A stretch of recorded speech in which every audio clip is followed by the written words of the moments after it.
What we're going to be talking about today is demanding more from your realtor. So, by a show of hands, how many people in the room have had a bad experience with a realtor?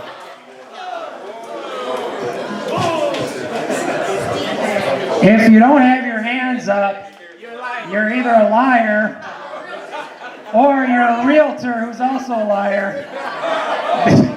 Because no, even if you're a good realtor, you're going to work with bad realtors, so it doesn't matter. Everyone here has had a bad experience with the realtor, I am sure of that. So, I like to say realtors are the new used car salesmen, really. No, that's how people perceive agents. So I'm not sharing anything that you guys don't already know. Realtors have a very bad perception. So I'm going to talk about perhaps why. So what is your realtor's marketing plan that you're working with now? Have they laid out their awesome marketing plan they're going to do for you? But what is their real marketing plan besides putting it on the MLS and letting the MLS do all the work? Because you could go to Remax, Keller Williams, At Properties, Kale Realty, any realty company under the sun. The reality is when you post a property on the MLS, it's going to post it to all the sites like Zillow, Trulia, Realtor.com. There's not really a big difference, and a lot of companies say, well, we do all this extra marketing for you, but it's really not them doing the marketing, it's the MLS. So what does your agent do besides putting your property on the MLS? So I haven't always been a realtor. I've only been a realtor myself for about a year and a half, and one of the reasons why I became a realtor is because I had some bad experiences with realtors where they told me that I should buy a house and that if I buy this house and I do all this work for it, it's going to sell for this number here.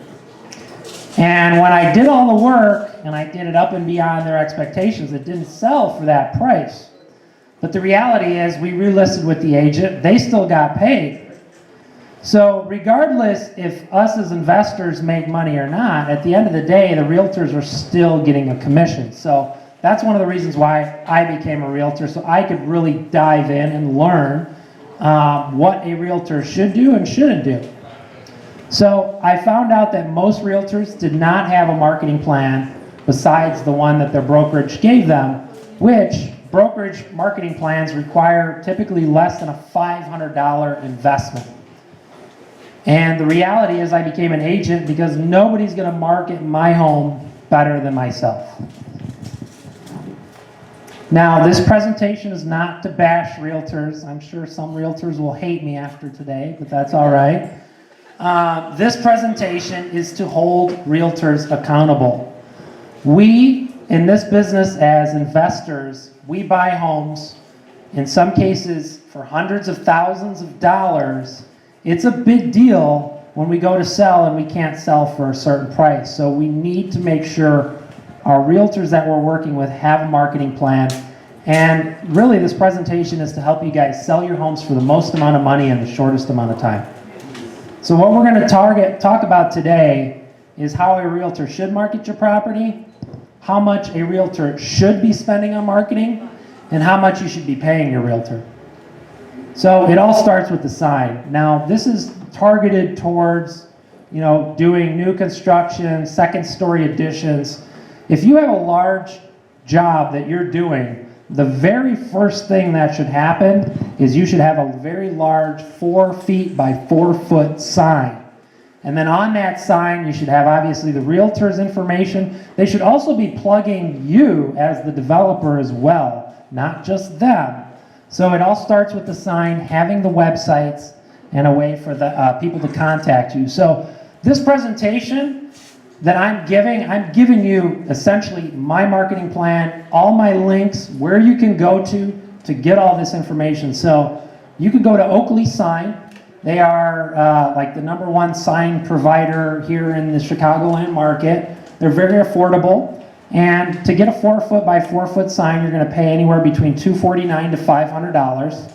And they are going to charge you to do a $90 installation with a commercial sign. You can also, so if you get design work and all that, it may cost you more money than that. Miguel is a great cost-effective way of buying a 4-foot by 4-foot sign. But now what I'm telling you is not that you should be paying for this as the investor. Actually, the agent should be paying for the sign. Because again, it is marketing them as well as you. And then again, that's something you could talk about, but it should be marketing you both together. Miguel is only $250, and that even includes the design work, and he'll even drop off the sign at the job site. He will not install it.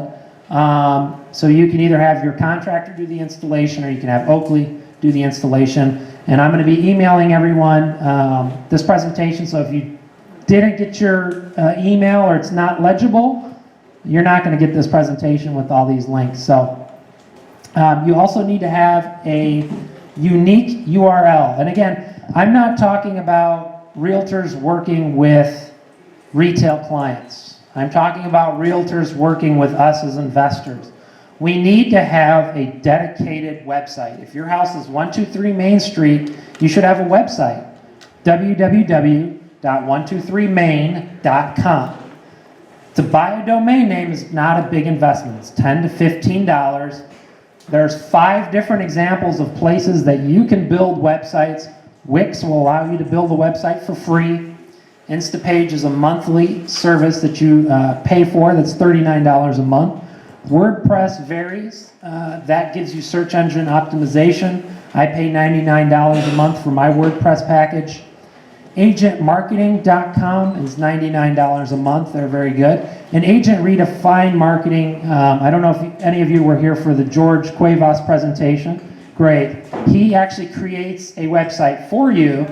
Awesome. Yeah, George is awesome at what he does. All you need to do is buy the domain name. And again, by you, I'm talking to realtors. All they need to do is buy the domain and forward it to the site that George creates for you. So here's just some examples of different sites. So this is a free website I built with Wix. It's a very nice site, considering it's free. I just forwarded the domain name to Wix's site, and it's the address of the home. Here's an example of an Instapage. Here's a WordPress example. Now this is showcasing multiple properties, but you should have a property-specific website for every single property you have. And then this is an agent marketing example, and then this is an agent redefined, which is through George Cuevas's program. So all of these, there's no reason why when you list a home, you should not have your street name in the website. Again, you're going to rank, preferably a .com. .infos do not rank. .coms rank better. So for example, I create a .info and a .com. A lot of agents will do .info because it's cheaper, but a .com will actually get you rankings on Google. Zillow and Trulia.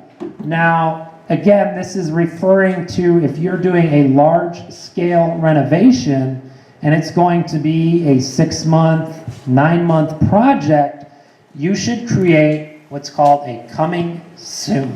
And what coming soon does on Zillow, it actually in a lot of cases will get better placement than actual for-sale homes in particular neighborhoods. For whatever reason, Zillow gives many times coming soon listings more juice than actual active listings on Zillow. So if an agent wants to become a premier agent on Zillow, there is an investment.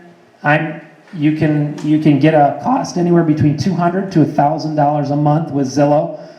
I'm a premier agent. I'm in my area that I'm a premier agent is. I can still post coming soons, but it's an area where I don't even really do any types of deals, but it allows me to do coming soons, which is very, very important. And then if you get a buyer, let's say you're doing construction on a home, and the construction is going to be 4 months down the line. If the buyer is going to make any sort of changes to your floor plan or to your finishes, you need to make sure that your agent is getting a non-refundable deposit from that buyer, because if we change it to their liking and it's not for the general public's liking, we now have a home that will be more difficult to sell. So when we pre-market homes, we want to make sure we make that, if they make custom changes to your floor plan, that you get a non-refundable deposit. Now, a realtor, of course, this is the very basics, but you need to look at the comps before you list a home. And there's so many variables. I'm going to go over them because you guys need to be aware of the different variables when you're looking at comps. So when an agent gives you comps, you need to make sure that the comps that they're giving you is in the same subdivision. If they're giving you, you're in a subdivision where the homes were built in the 1980s and they're using comps of a subdivision where the houses were built in early 2000s, you cannot use those comps, obviously, in the newer subdivision. It just doesn't work. And then, of course, are the comps within a half mile? Now, in Chicago, and I'll break it down in Chicago, you can't cross busy intersections. So when you look at a map, if it's a through street with street lights, if you cross a busy street, you are in a different neighborhood, and you can no longer use those comps unless it's a worse neighborhood. If it's a better neighborhood or the values are higher on this side of Cicero, well, there's a reason why they're higher on the other side of Cicero. And then you also can't cross any boundaries like rivers. So if you're on one side of the river or a side of the train tracks, you know, there's the old saying, well, I live on the wrong side of the train tracks.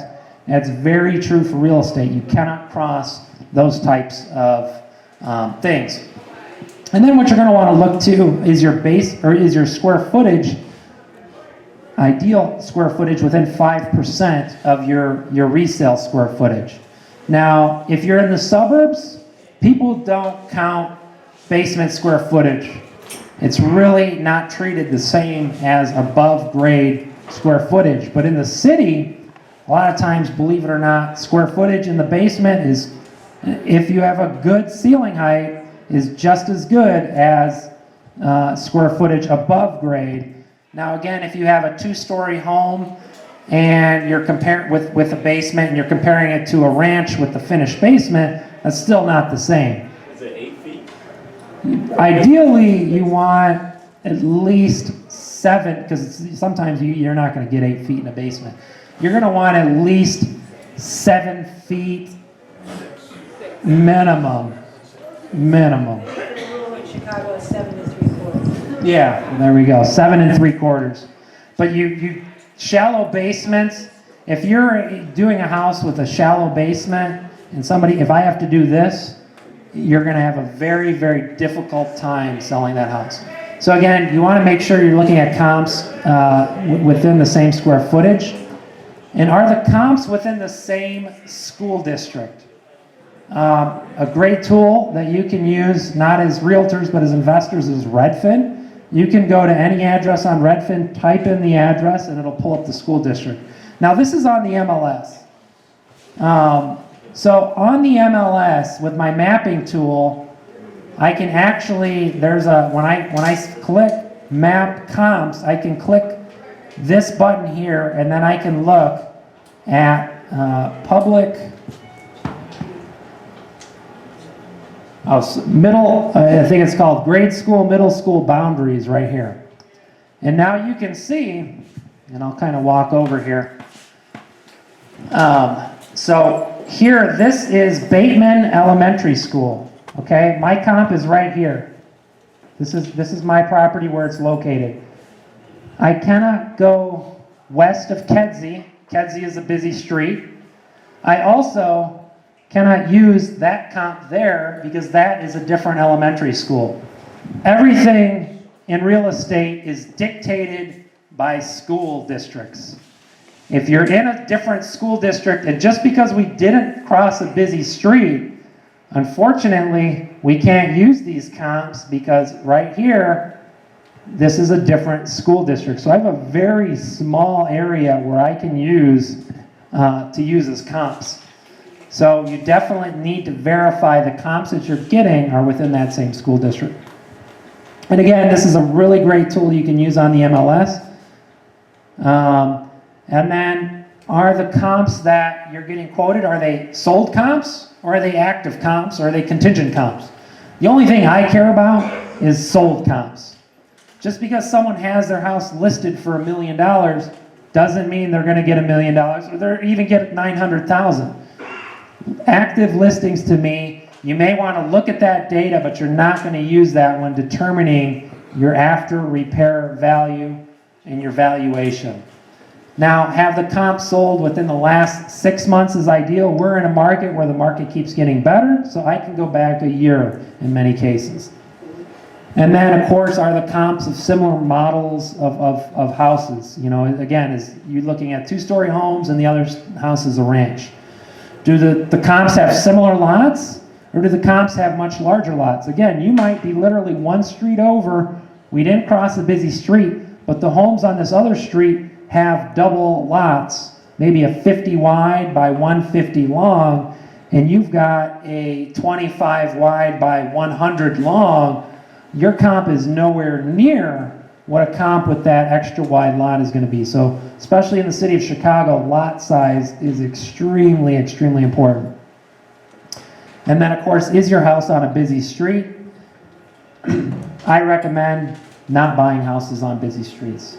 It can easily affect your value by 10, 20, 30, 40. I've seen 50% by being on a busy street. Again, it depends on your market. If you're in the suburbs versus the city, the busy streets aren't as price detrimental, but when you're in the suburbs, if you're on a busy street, I would not do the deal.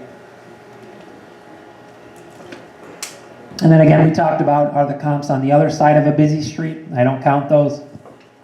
Do the comps have 3-car garages and yours have a 1-car garage? Obviously, that is a big determination.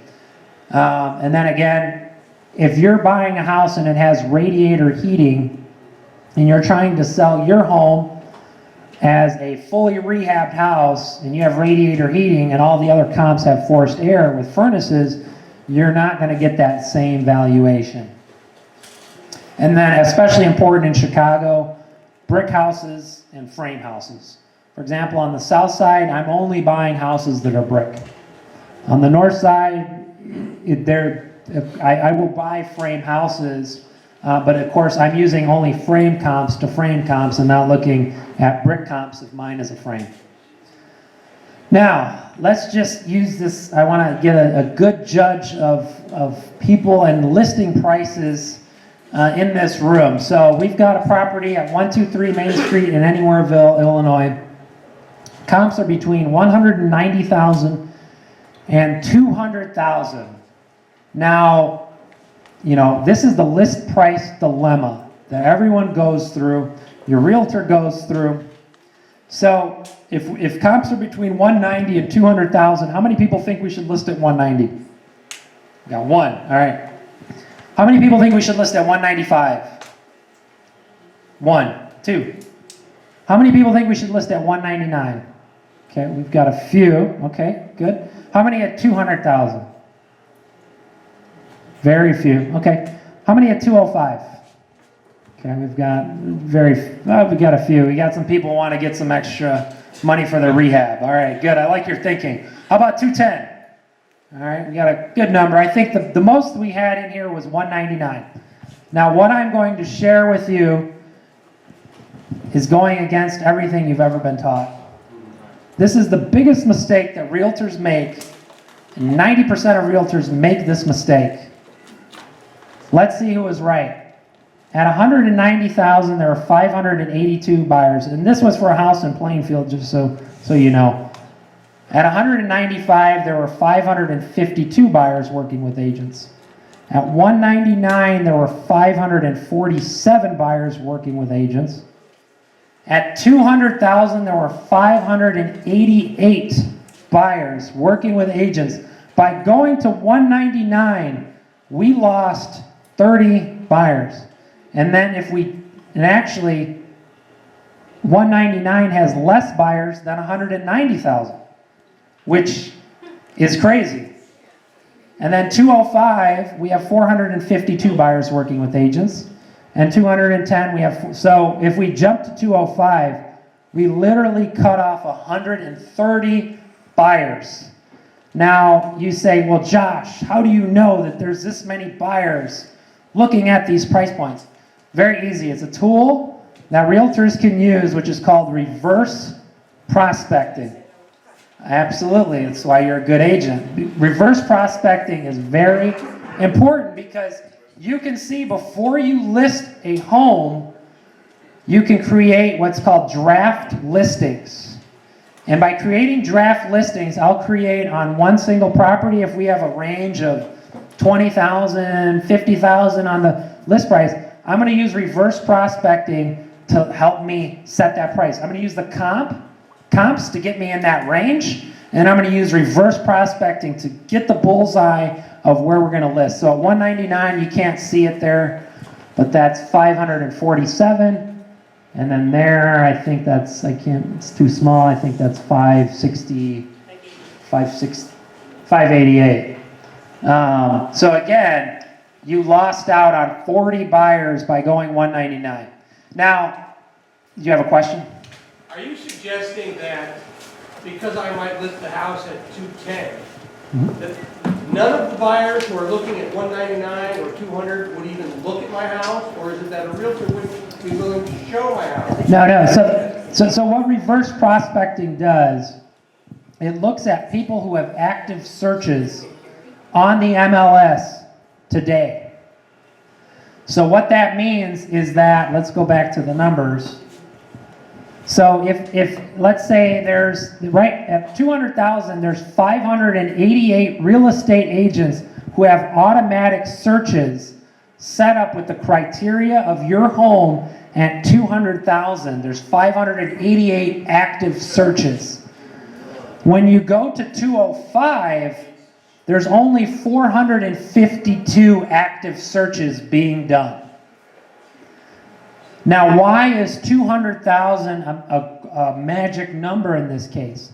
Well, think about it. When realtors are working with buyers, they set people up on searches in $5,000, $10,000, $25,000 increments.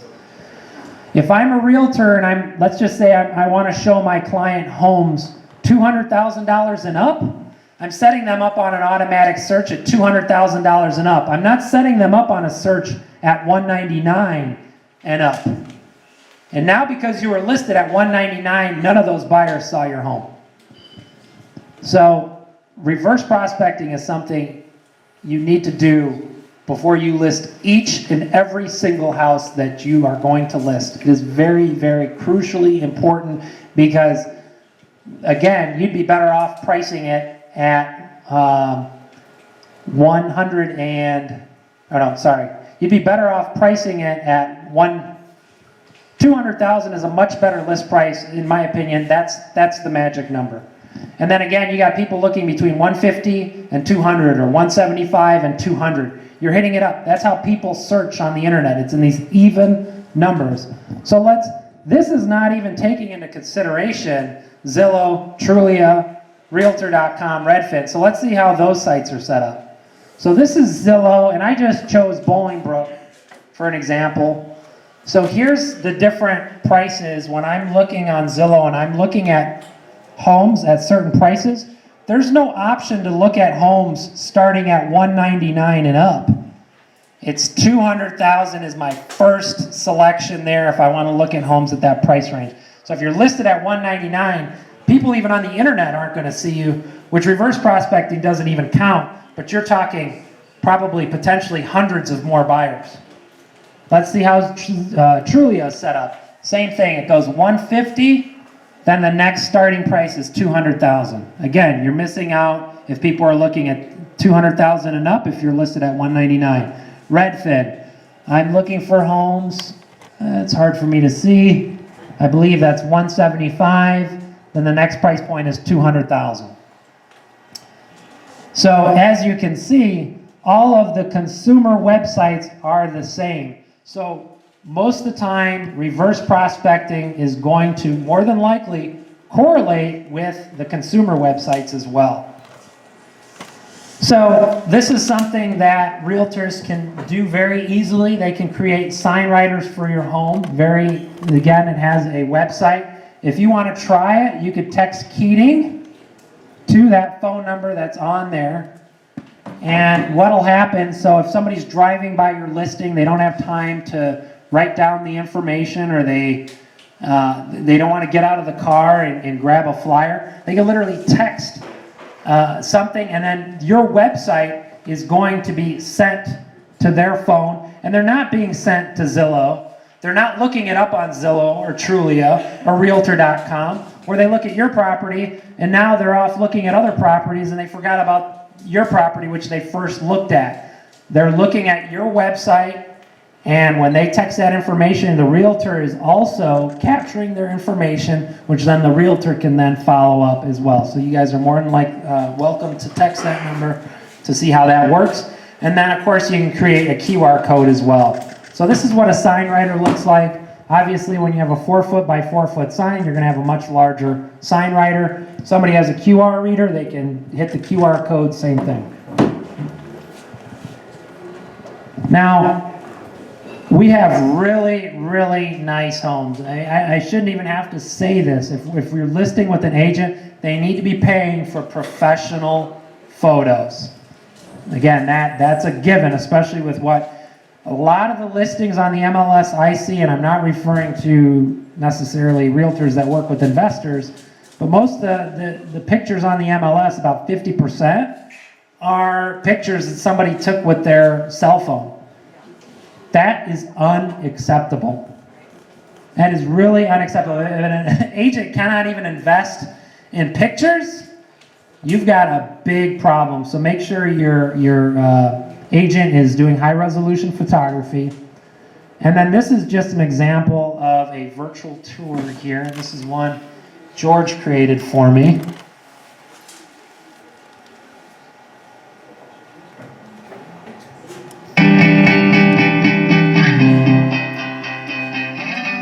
This is not pictures virtual tour, this is a video virtual tour. There's a big difference between putting pictures and then putting music to it and then actually doing video.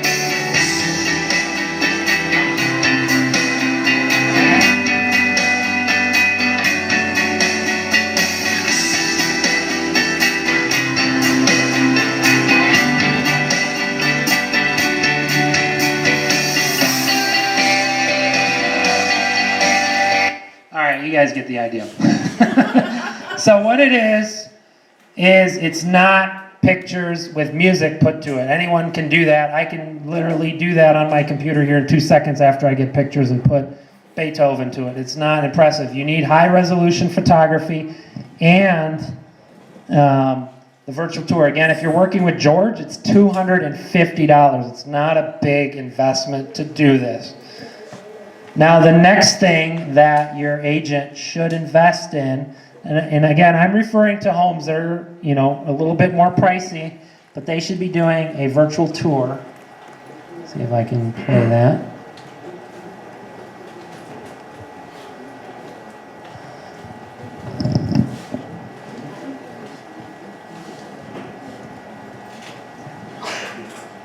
Oh, there we go. All right, so this is live. So anyone across the country right now can literally walk themselves through their home virtually through the home.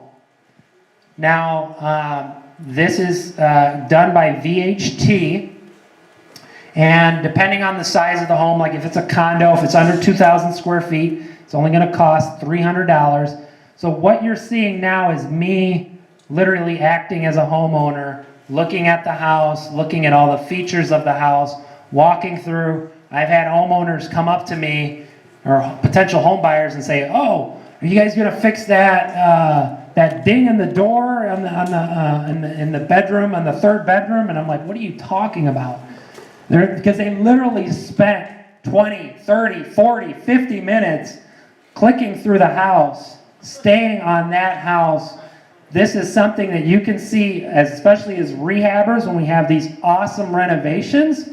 We want to have people spend time looking at your house.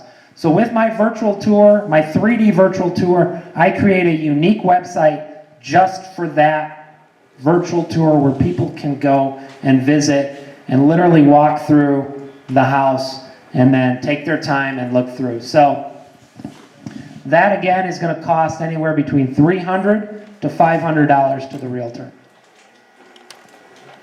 Now, the biggest lie you hear is that print advertising is dead. Why do people say that? Because I do mail campaigns, and mail campaigns are very successful. So how is print marketing dead? The people that tell you print advertising is dead are the people that don't want to spend the money to do it. That's why they'll tell you that.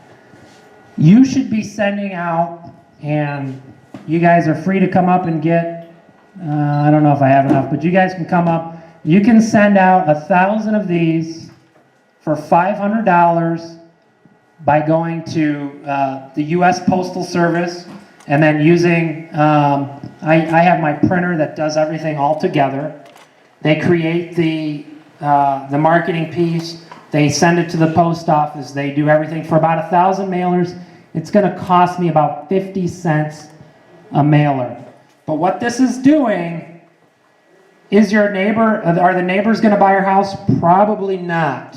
But the reality is, if the neighbors know that your house is for sale, they might know Aunt Susie who's moving in from Arizona, or they might know their good friend from college that's moving to the Chicagoland area. This is in their face because they're probably not going on Zillow, Trulia, purposely looking for those homes, but they're getting this in the mail. Not only are they getting the information, but they're getting the websites, the text number, and then of course the 3D tour as well. So again, this is something that your agents should be doing to market your home. And if you're in Chicago, what even works better than mailers is actually doing flyers. So I'll pay people to go literally flyer door to door. The neighbors don't like it, but it's in their face. And they will see that your house is for sale, and that will get people to your open house. And a lot of times we will sell at our open house because we have mega open houses where you have tremendous amount of people there. They may just be nosy neighbors, but the serious buyers see a swarm of potential buyers. They will take action. And then you can go to merrillshop.com. You can create, you get 100 of these. It's not a big investment. You can get a full 4-page brochure for $200. It's probably a little bit less than that even. And you should have these at the properties. Again, when people are coming through the house, they see the house, I want them walking away with something, so this is staying on their mind. This isn't sending them to Trulia. This isn't sending them, we don't want them on those sites. We want them going to your site and your site alone, so then they don't get, people on the internet have ADD and they start clicking everything else and they forgot the first reason why they were there. All this has information about your home and then your websites if they want to learn more information. And then, to really be in people's face, we call people. And now this really makes people mad. But it works. We call people, we invite them to the open house.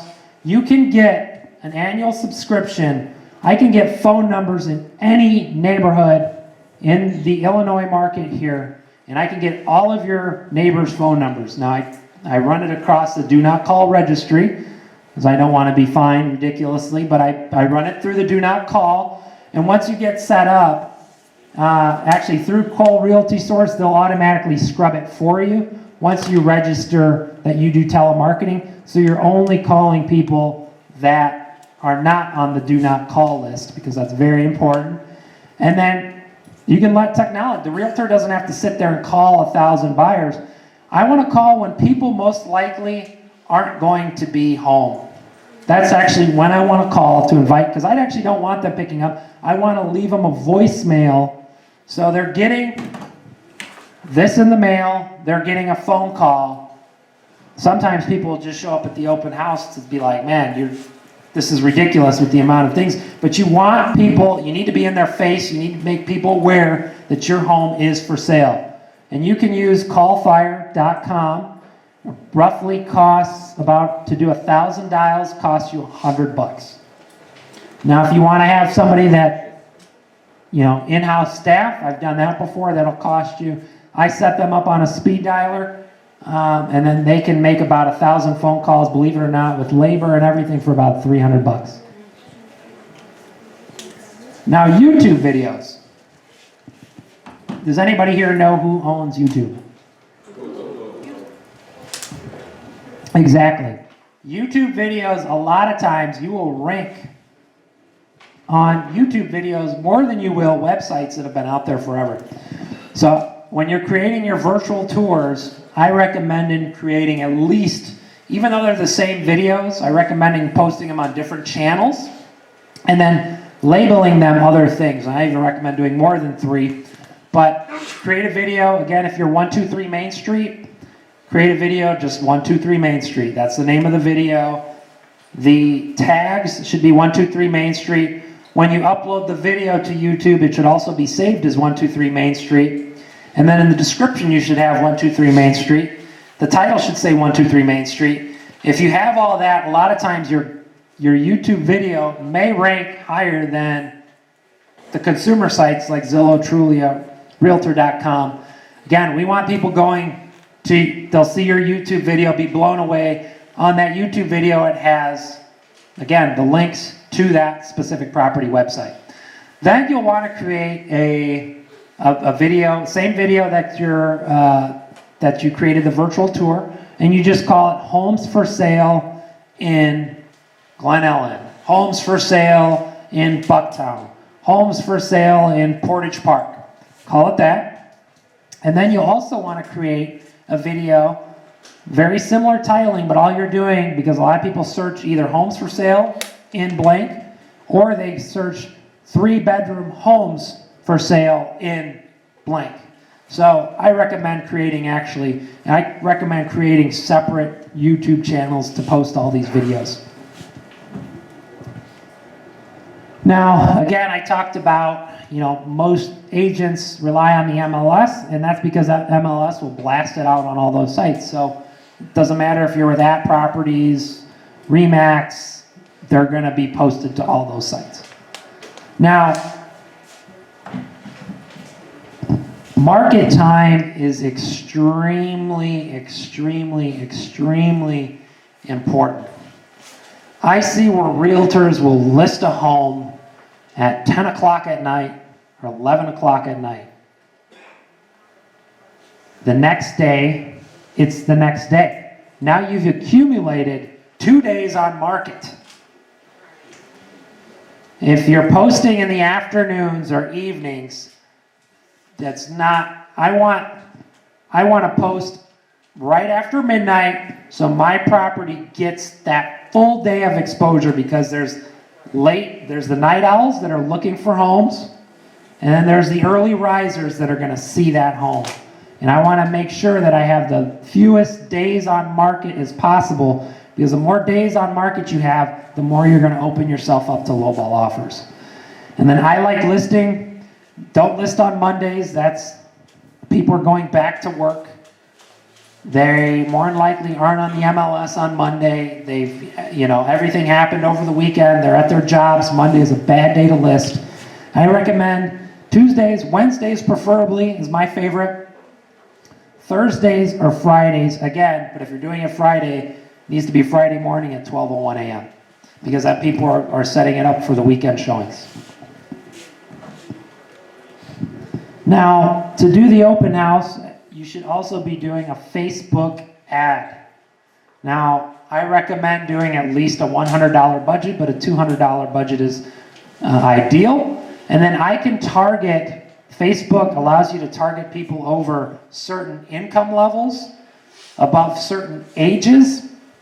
So depending on the price point, I'm not going to target people that are 18 years old to look at my $1 million listing. I'm wasting my time unless they're a .com millionaire or billionaire, but there's very few of them. I want to target the people that are 25, 26 or older to look at those homes. And more than likely, if they're over 65, they're not buying a huge mansion with all the bells and whistles. So again, Facebook allows you to target and nail that down and then look at income levels. I'm not going to target people who are making less than $25,000 to look at $1 million listing. And then of course, and then Facebook even allows you to target it by zip code or city name as well. Then when you have your open house, Saturday, for whatever reason, for me, the best times I've had is Saturday, like 2 p.m. That's when everybody shows up. But Saturday and Sundays, 1 to 3 is ideal. You want to have 10 directional. Again, this whole idea that we want to get as many people in the home as possible. So when a serious buyer comes, because a lot of times when I'm listing on Wednesday, my serious buyers have already seen it one time. They might have scheduled a showing on Wednesday, Thursday, or Friday, and then they're at that open house on Saturday and they see a line out the door to get in the house. People want what they can't have. And your number one goal should be, as investors, is to try to sell it on that first week, if possible. So that's why I'm very front-loaded on the marketing to really have a super mega open house where you get a lot of bodies in the house and you create that demand. So how much does a typical investor spend? This is going to vary whether you work in the suburbs, what suburbs you work with, what neighborhoods you're in. I'm just throwing out just an average. Let's just say an average investor in this room probably is spending somewhere around $300,000 to buy it, fix it up, paying the utilities, doing the insurance, paying the interest on their hard money loan. You're paying 10, 12, 15% on your interest. It's not cheap. You have closing costs. You're spending, anywhere, usually on the low end, $150,000 if you're in a lower end area. Could be upwards of $1 million. Now, how much do most realtors spend? Virtual tour and professional pictures, if you're lucky. $300 and maybe a small sign in the front. So that is less than 0.1% of what the investor is spending. That is why I became a realtor. It's just unacceptable when we're spending hundreds of thousands of dollars and a realtor is not investing at even $1,000 to market your property. Now, how much should a realtor spend? So this is what I broke down. I broke down everything that I shared with you that I went through in this presentation. $500 for a sign, $15 for a domain name, $100 for a website, $250 for virtual tours. I averaged the 3D virtual tour at $400, $500 for mails, $200 for brochures, $200 for phone calls, $200 for Facebook ads, and then I included subscription fees for, maybe Zillow is included in that. If you're using a phone service, different websites, I just average that at $400 if a realtor is selling 12 homes in a year. So how much should a realtor spend? We're not asking for a lot. We're asking 1% of the amount that we're investing in our homes. But the reality is this is what most agents are spending. So now again, I'm going to make some agents mad with this part, but how much should you pay a realtor who slaps it on the MLS? I think you should pay him $500. There are flat fee brokerages, which if that's what you want, I recommend you go that route. If you're going to work with an agent who's going to slap it on the MLS and do nothing, there's a lot of flat rate brokerages out there who can charge you anywhere between $500 to $1,000. And then you're responsible for the pictures, you're responsible for the virtual tour. Now, how how much should you pay a realtor who invests in a marketing plan? So this is 3.5%.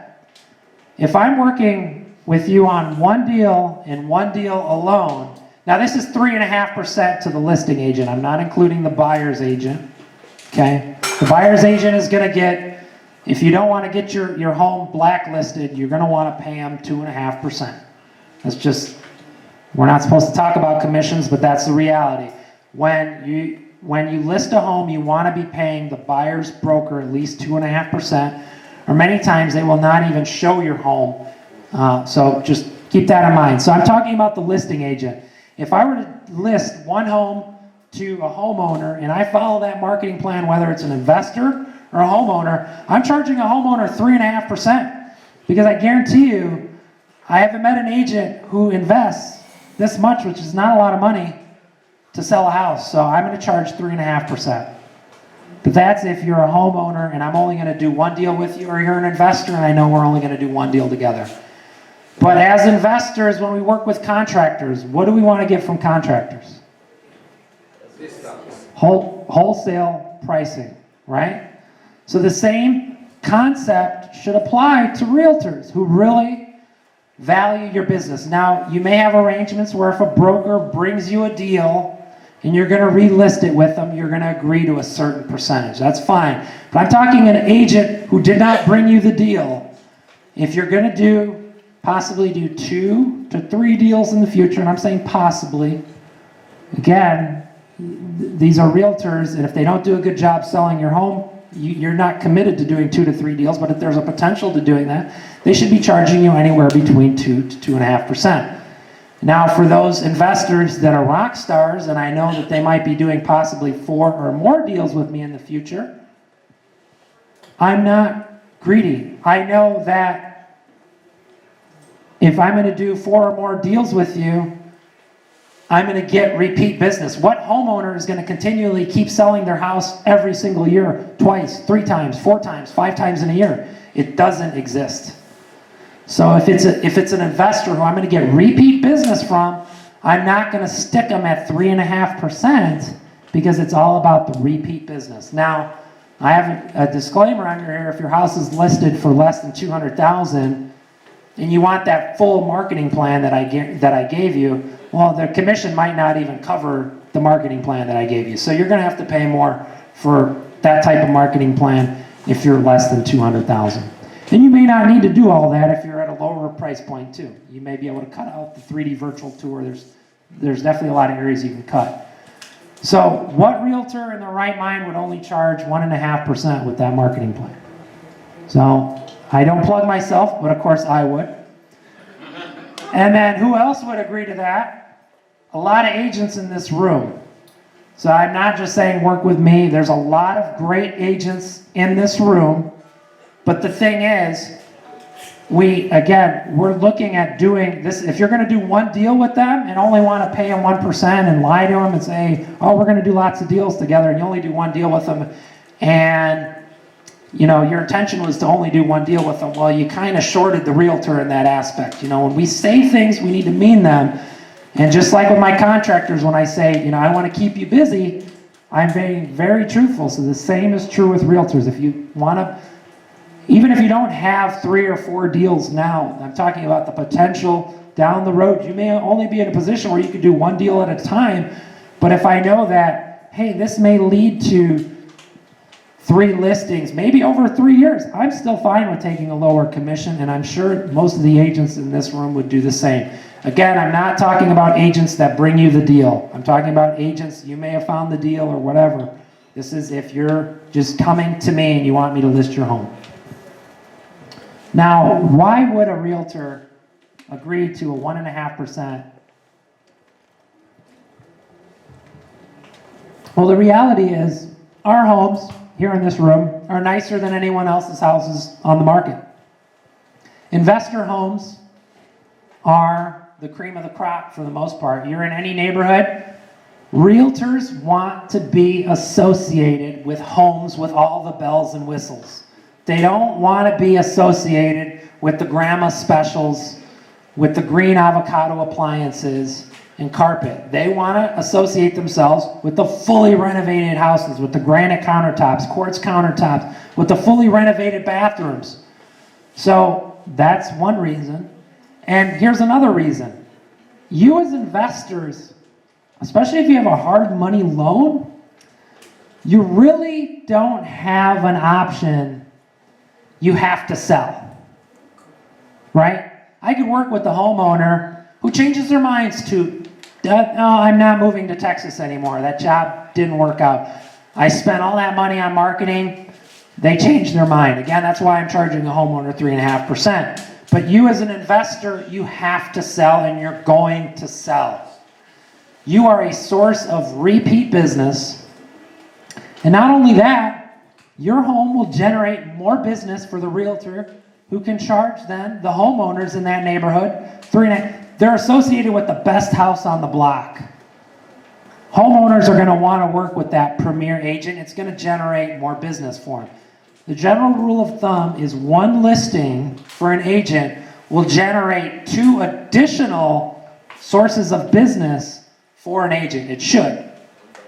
So even though we're not making a killing on your one house, it's going to lead to other, hopefully, business in that neighborhood. And with doing all that marketing, and the neighbors, they're getting blown away with phone calls and mailers, who's not going to want to call that agent? It should generate more business for that agent. So they should be able to give you a good deal on the commission. So why is a high-level marketing plan important? Well, as a seller, you're entering a competition of hundreds or thousands of homes, depending on where you're at. If you don't stand out from the competition, your house is going to be overlooked. This statistic is over 40% of homes on the market fail to sell. That's just a reality. And following a marketing plan or not following a marketing plan is the difference between making or losing tens to hundreds of thousands of dollars. If you have a listing that's over $1 million and your agent doesn't do it justice to market it, you could take a $200,000 haircut. It is extremely, and I'm talking about doing less than $3,000 of marketing. It is extremely important you market your homes and you do more than just pictures in the MLS. We cannot rely on that. So how do you hold a realtor accountable? So what I'm going to do, well, number one, you need to be upfront with your realtor. If you're going to work with them on the listing, and you say, this is what I expect, this is the marketing plan I want you to follow, and I'm going to email everyone also a checklist, which is going to be pretty much the same thing on this presentation, but a checklist of everything that your agent should be doing. Give them my checklist, and they need to prove to you somehow that the checklist is being done, whether that's receipts, whether that's giving you the mailers, the brochures. You need to have proof that the agents are doing, but you need to be upfront that this is what you're expecting with the agent. And if your agent isn't following the marketing plan that you gave them, I'm sorry, you need to fire them. It is extremely, extremely, extremely, extremely important that, again, strategic pricing is, again, that biggest mistake that I see agents make on the list price to get the most eyeballs on it, and then it's blanket marketing and just marketing the heck out of that property to the neighborhood, online, and then, of course, boots on the ground with phone calls and mailers. Thanks so much for coming out.